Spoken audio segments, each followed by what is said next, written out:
Doctrine and Covenants, section 113. Answers to certain questions on the writings of Isaiah given by Joseph Smith, the prophet, March 1838. Who is the stem of Jesse spoken of in the 1st, 2nd, 3rd, 4th, and 5th verses of the 11th chapter of Isaiah? Verily thus saith the Lord, it is Christ. What is the rod spoken of in the 1st verse of the 11th chapter of Isaiah? What should come from the stem of Jesse? Behold, thus saith the Lord, it is a servant in the hands of Christ, who is partly a descendant of Jesse, as well as of Ephraim, or of the house of Joseph, on whom there is laid much power.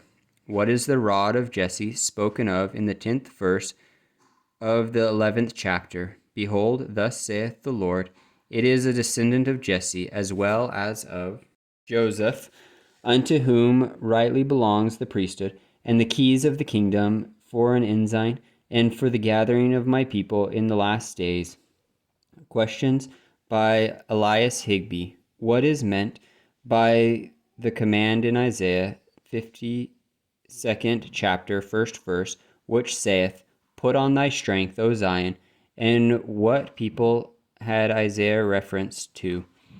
He had reference to those whom God should call in the last days, who should hold the power of the priesthood to bring again Zion and the redemption of Israel, and to put on her strength is to put on the authority of the priesthood, which she, Zion, had a right to by lineage, also to return to that power which she had lost. What are we to understand by Zion losing herself from the bands of her neck? 2nd verse. We are to understand that the scattered remnants are exhorted to return to the Lord from whence they have fallen, which if they do, the promise of the Lord is that he will speak to them or give them revelation. See the 6th, 7th, and 8th verses.